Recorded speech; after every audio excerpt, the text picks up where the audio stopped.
Welcome everyone. Today we have a special guest, the How to Quit Working Man, Jeff Steinmann. Welcome, Jeff. Graham, thanks so much for having me. I'm excited to be here and talk about this stuff. Excellent. Jeff, I'd like to start this interview by showing you your book. It's a great cover. And what I'd like to emphasize on is down the bottom where it says, makes the remark about freedom. And your comment on the book cover there is, it's a no-nonsense guide to creating a life of freedom.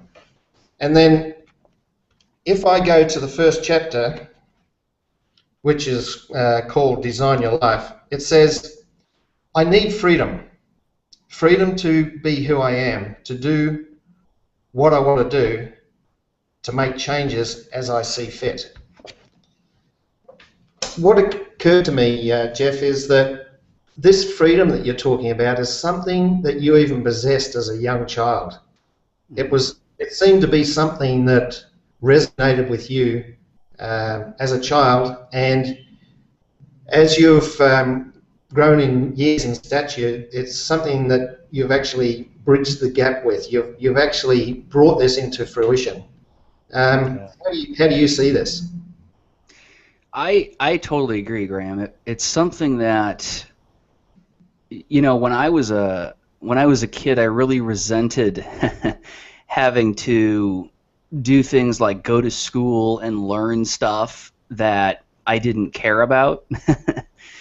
You know, so I've always wanted that sense of being able to live life my way. And the part that you read that was very appropriate, you said make changes as I see fit. And it's about having that complete and total control of your life, so that when you're going this way, and so if you're going one way, I know everybody can't see us, so I shouldn't use my hands too much, but if you're going one way down one road and you find that there's a turn that you'd like to take, you've got to be able to take that turn in order to live the most satisfying and fulfilling life. And when you're doing things that are keeping you from being able to make those turns, for example, working a full-time job, or trapped in a career that doesn't give you the freedom to make those changes, then I just don't think you can live the most fulfilling and satisfying life. And that has been my mission throughout life, because I found that when I was in my corporate career, I found that I had to constantly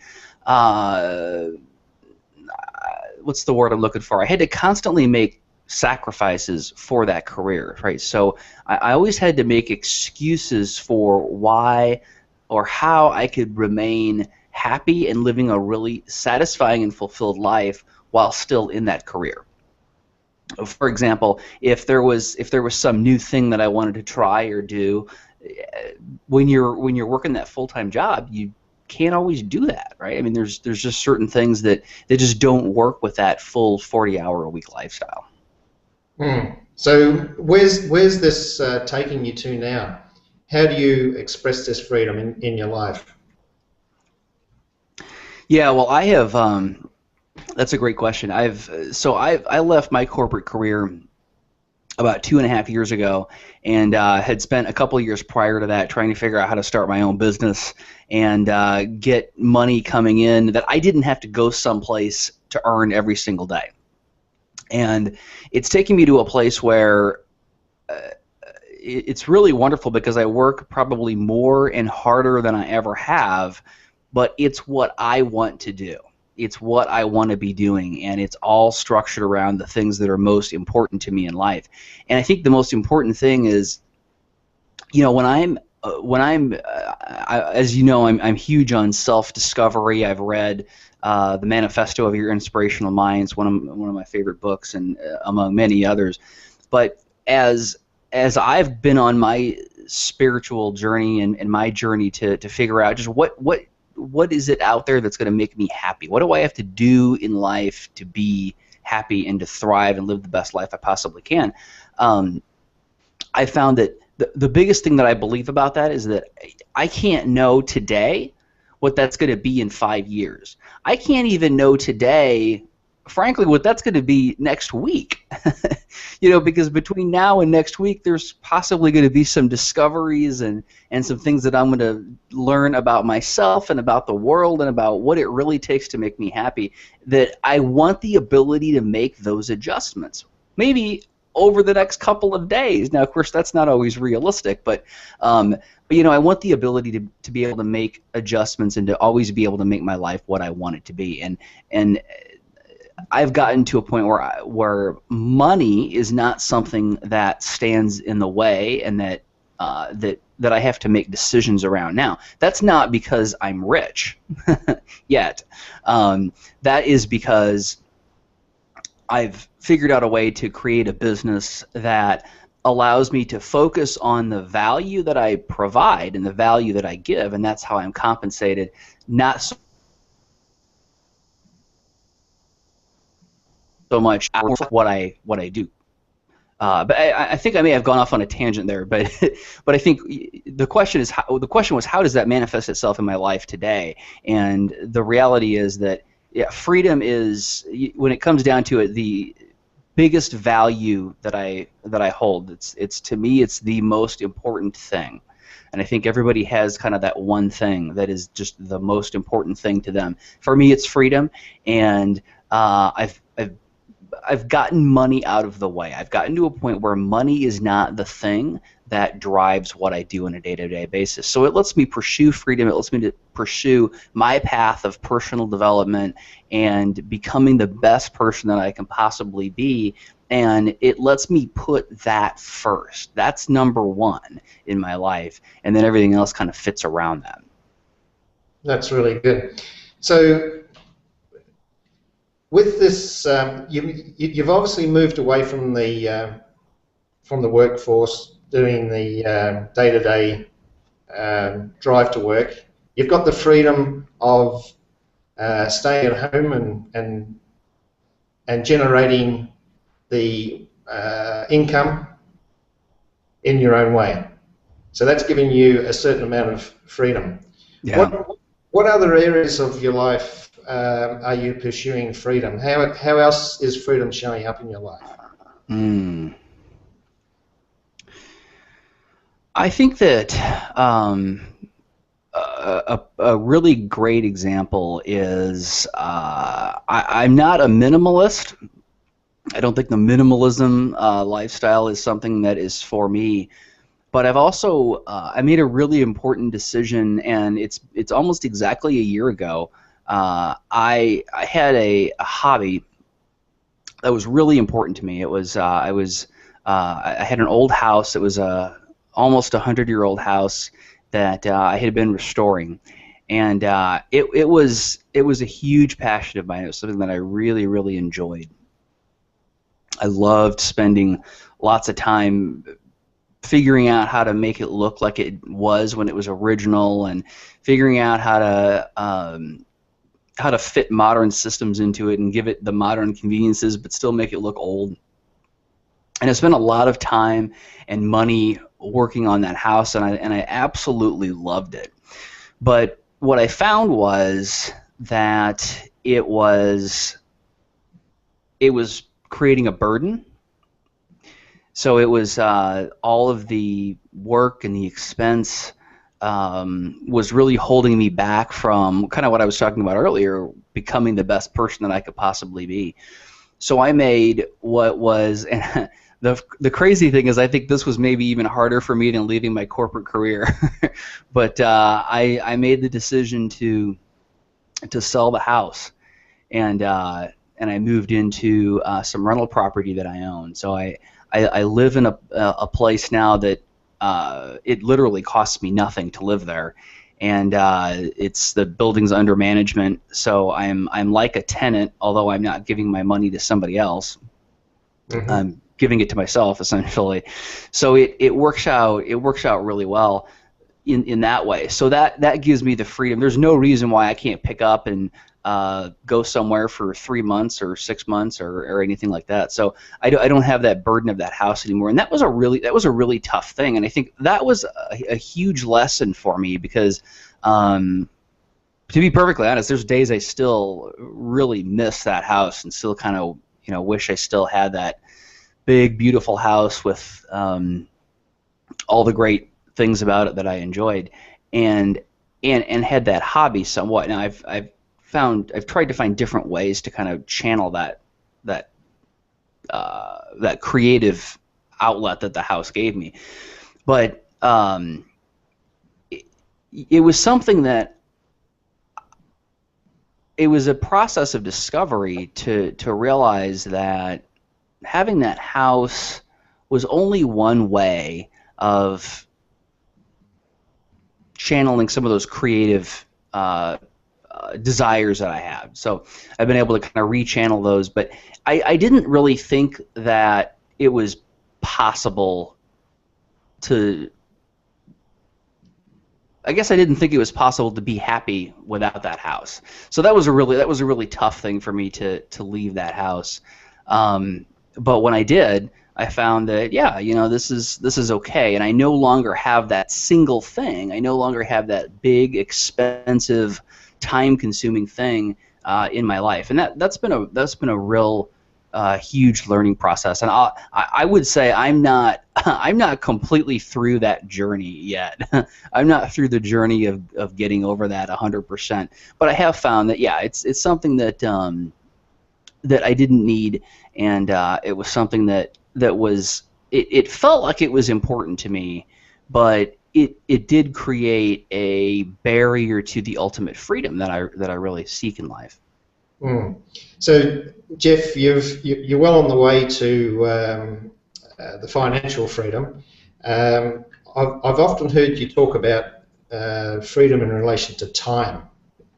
Can you give us some insight into how time plays a factor in your business, how to quit working? It's the only thing that really matters. That's the way I look at it. And what I always like to say is how to quit working isn't about not doing anything. When you listen to the guests on my show, they're some of the hardest working people that I know. But the difference is that they're doing something that they want to do. They're doing the thing that they enjoy doing. They're doing the thing that they're passionate about. And for me, it's about having the freedom to do what you want in your time. And I look at time as kind of falling into 3 separate buckets. The first bucket is sustaining, and that is what that house caused me to spend way too much time doing. Sustaining is just mowing the lawn, going to the doctor, eating, preparing your meals, cleaning the house, all those just every day-to-day things that people have to do. And most people don't get a lot of enjoyment out of those things. And then there is the other one is building, and building is doing activities that contribute to that give you that improve the amount or quality of time that you spend in the future doing the third thing, which is living. And living is all of the things in life that you really love doing, the most important things to you in life. Graham, I know that spreading your message and having this show, this is one of the things that is in the living part of your life, as well as your family, which is the other really hugely important thing to you. So you want to do is spend as much time as you possibly can doing those things. And I've been able to get my life to a point where I spend a very small amount of time sustaining, right? And getting rid of that house was the last thing that really got. I mean, you can never get the sustaining down to 0. I am sure as hell trying, but haven't figured out how to get it to 0. But you can certainly minimize it considerably. And I think my idea of maximizing and spending your time in the best way possible is to spend the least amount of time sustaining and the most amount of time living. And the great thing is that when you really structure your life well. Something like doing a podcast like this or writing a book falls into the building category, and building lets you do more time, spend more time living, or spend a higher quality of time living in the future. Excellent. That's kind of how I look at time. It's certainly well worth thinking about, isn't it? It's all that matters to me. That's one of the biggest things I think on my journey that I've learned is the only thing that we have is this present moment that we're in right now. And it's tempting as we sit here in our human brains. I'm sure that you're probably doing it as well, because this is a constant struggle for human beings. But we constantly sit here having this great conversation, yet what our brains want to do is want to think about, well, what do I got to do after this? What about that phone call I got to make? What about that email I got to send? And on and on and on. When what we could be doing is, what we should be doing is just enjoying this very present moment that we have, that is the only thing that we have.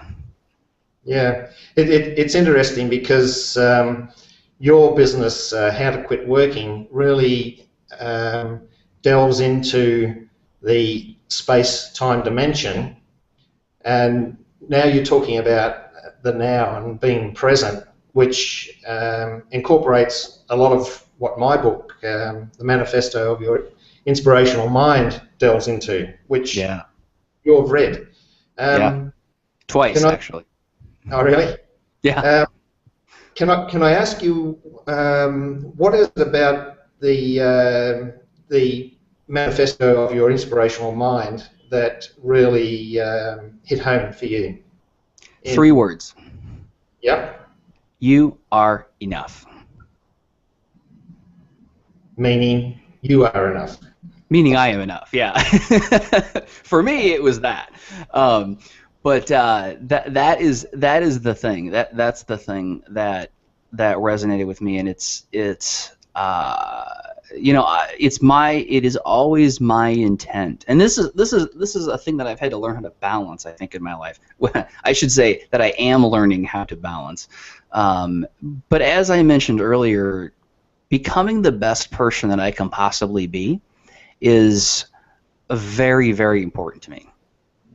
It's the reason why I want to free up as much time as possible so that I can focus everything on that.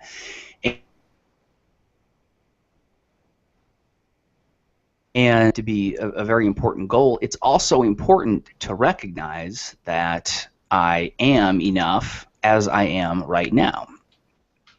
And it's through recognizing that, I believe, and I think one of the things that I realized through your book is that it's through recognizing that and realizing that I am enough right here, right now, as I am, that I'm able to pursue that. Because one of the things that I struggle with a lot is the opposite, is feeling like I am not good enough. Because I'm always on that, I'm always pushing towards that next thing, that next level of intelligence or understanding or enlightenment or whatever it is.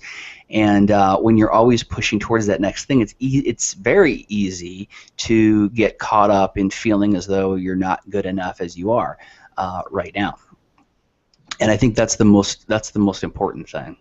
It's like it almost gives me permission to feel like it doesn't really matter what happens in the future because it's all just fine right here, right now. Yeah. Here's the thought, Jeff. I talk a lot about positioning ourselves, and what I can see that you've done is that you've positioned yourself in that you're taking yourself out of a very highly stressed work environment, and you've given yourself the chance to be able to give yourself time to think through these deeper things that really are even more meaningful than making money. Yeah, absolutely. And it's so cool because one of the things that I've begun doing more and more of is writing. and writing for a couple of online publications, and as well as my own blog and my own books and stuff. And what that really is just sort of a reflection of my own thoughts and my own things that I'm figuring out that I then put down on paper or put down on the internet and share with other people. So that's one of the things that I love, because I'm able to, about the way I've structured my life and my businesses, I'm able to figure things out as I want to and do that thing that's really important to me. And then as a building activity, I publish those things out, which brings publicity to my business and to my thoughts and my ideas. And it all just kind of works together. And that's one of the things I really, really love about the way I've kind of structured things. Let's go back, Jeff, to when you were a child, because one of the tenets of my teaching is that we all have this gap that we create ourselves, actually, as we go through life, and it's a matter of bridging that gap between where we are now and where we know we should be. And it almost seems to me that when you were a child, you actually imagined and held it in your vision as a child that you wanted to be free, and now you're bringing it to fruition. Is that correct?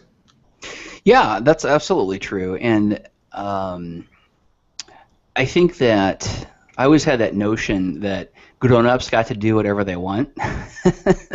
And then I kind of got this rude awakening when I fell into the pattern of how most people structure their lives, right? How most people structure their lives around a job that as studies show us 70% of the people hate, at least in the U.S. They structure their lives around the job, and they don't get to do what they want.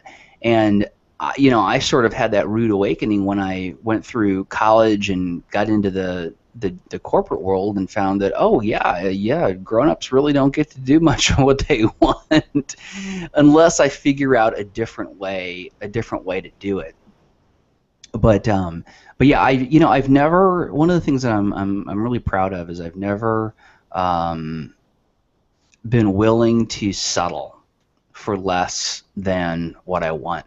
When I have wanted something, I have always gotten it. And I remember one of the early, and this is a small thing as an adult looking back, but at the time it was a pretty big thing.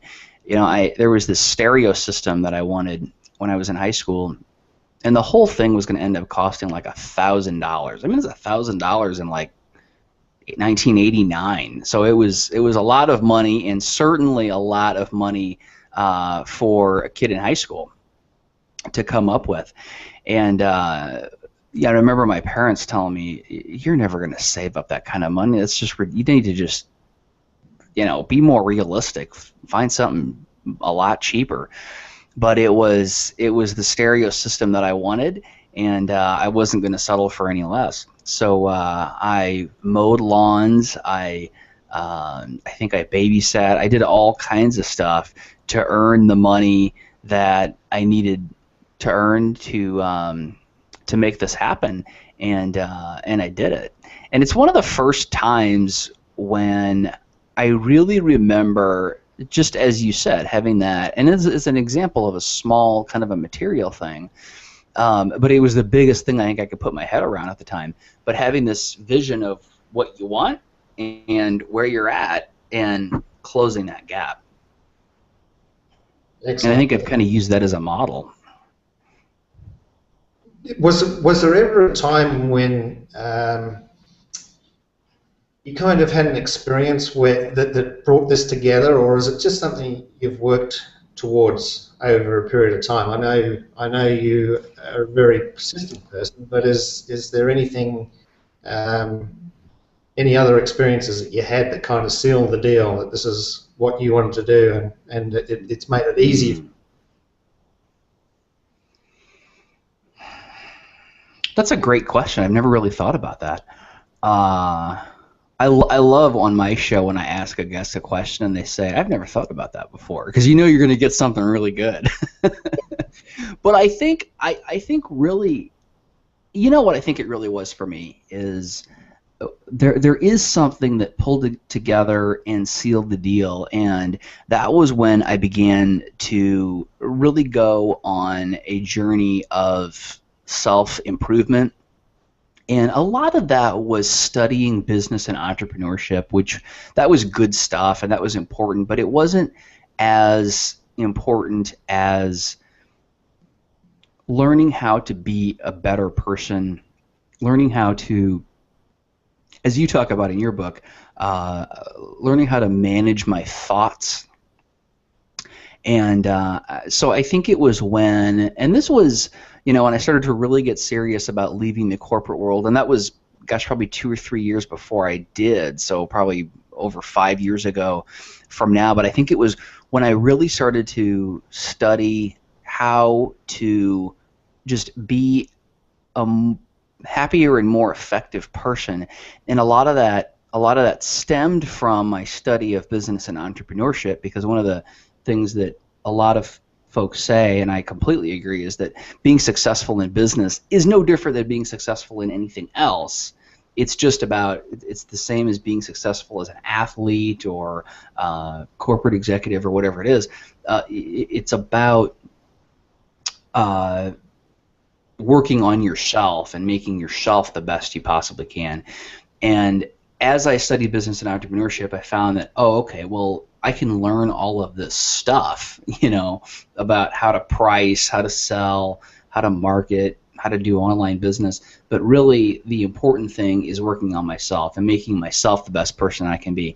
And the thing that I had to work on probably the most was negative thoughts, and learning how to control negative thoughts, and learning how to realize that what happens in our heads isn't necessarily real. It's just thoughts, right? And that led me to study of Buddhism, and I have studied the ideas of Buddhism quite extensively, and I would say that those concepts of kind of presence and realizing that you are more than this physical body that you walk around in, and there's more to it than that, and that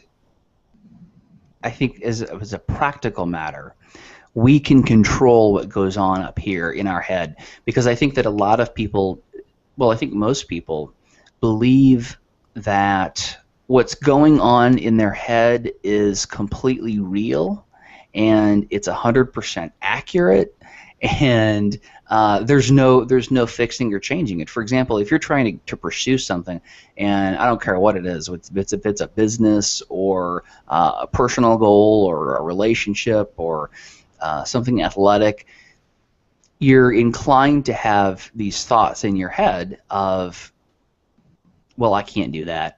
I'm not as good as XYZ other person. It's hard. I'm going to fail. I can't do this. But what you have to realize, and what it took me a very long time to realize, is that those are just thoughts. And they'll stop you in your tracks unless you change them and make them the opposite, make them something that is completely the opposite, and something that will actually support you instead of something that will stop you and discourage you. Can you give an example, Jeff, of how you use this control of your thoughts to come in line with I am enough? I was in a mastermind meeting recently with a couple of folks, and one of the things that we talk about our businesses, but you can't talk about your businesses without talking about your minds and what's going on, and we share our struggles in that arena. And the thing that I kind of discovered, and this was like 2 weeks ago, so this is pretty fresh. The thing that I discovered that was one thing that was holding me back is this comparison thing that I would do. So I would compare myself to other people. I would compare my business to other businesses, and that would create a lot of negative thoughts. It was like, well, I'm not as good as XYZ. I'm not as successful as that person, and that would create thoughts that would really bring me down. And then when I would be brought down, then I wouldn't do the things that I need to be doing to move my business forward, right? So I mean, that's how our thoughts just kill our success if they're the wrong thoughts. But if you flip them around and make them the right thoughts, then they absolutely enable your success. But so I think the example is that I had the realization that I do this, and suddenly realizing it makes you act different, right? So as soon as you realize that you do something, particularly something that's destructive, then you can start acting differently. And so now what I do is I am able to catch myself doing this comparison thing. It's no different than like biting your nails, right? I mean, if you don't realize that you bite your nails all the time, well, you're going to keep biting them. The first step to stopping that habit is to realize it. You're like, oh, my hand's in my mouth again, right? So I'm now realizing, oh, you're doing that stupid comparison thing, Jeff, and you know what that's going to do to you. You know the result that's going to come from that. The result that's going to come from that is that you are going to get frustrated. You're not going to do the things that you need to do, and it's going to be a harmful thing. So I'm able to stop it now because I recognize it and replace it with, and this is a really important thing when you're trying to change a habit, is replacing it with something different, and trying to replace it by looking at the successes that I have had or the good things that are going on. Have you noticed that once you become aware of something and you become the observer, that the thoughts that have been destructive actually start disappearing and reducing almost automatically? Yeah, I do. I have noticed that greatly, and I think somebody once described it to me as thinking of your thoughts as looking at them like they're a parade, thinking of them like they're just this parade marching by, and you just kind of look at them and go, well, that's interesting. I just thought that, and almost kind of laughing at them sometimes has been helpful. But yeah, you're right. It's so interesting how when you become aware of it and conscious of it, some of it, not all of it by any means, because that would be too easy, but a lot of them really just kind of melt away. I think, Jeff, that we've really, even on this interview, we've gone on a bit of a journey, because really the way I see it is freedom of thought is probably one of the most precious freedoms that we can have. Yeah.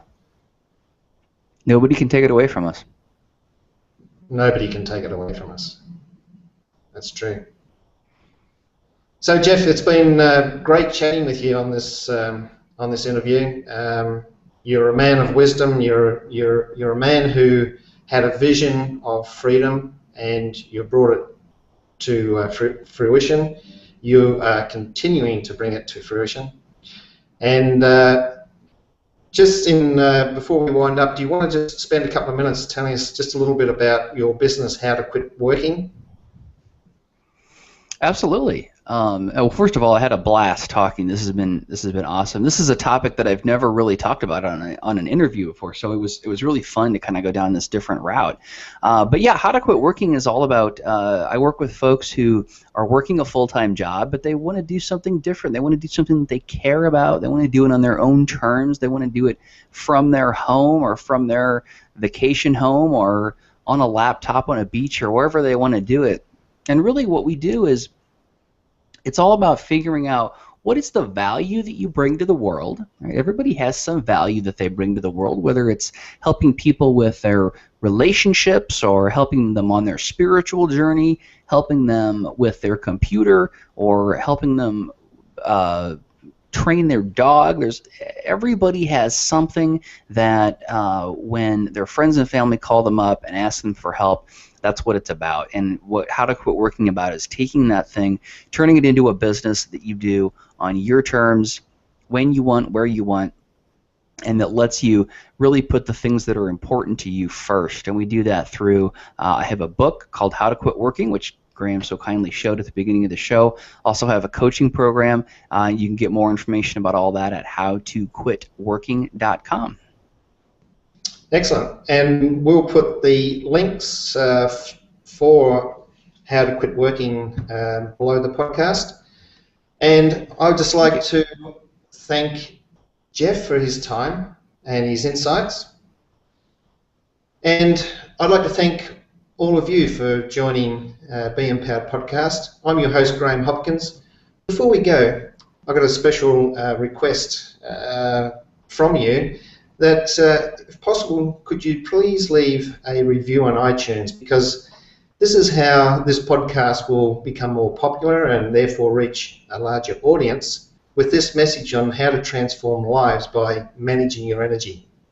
If you'd like to hear more about the concepts that Jeff and I have shared today, concepts like the freedom that we're spoken about, feeling more connected, feeling worthy, and feeling more intuitive, you can go to Amazon and purchase my book called The Manifesto of Your Inspirational Mind, or you can download a free ebook called Know Your True Value and Worth at www.beempoweredgroup.com. So thank you for joining us today. On behalf of our guest, Jeff Steinmann, and your host, Graham Hopkins, we wish you a wonderful future of freedom, peace, and abundance. And remember, change your life. Change your energy changes your life.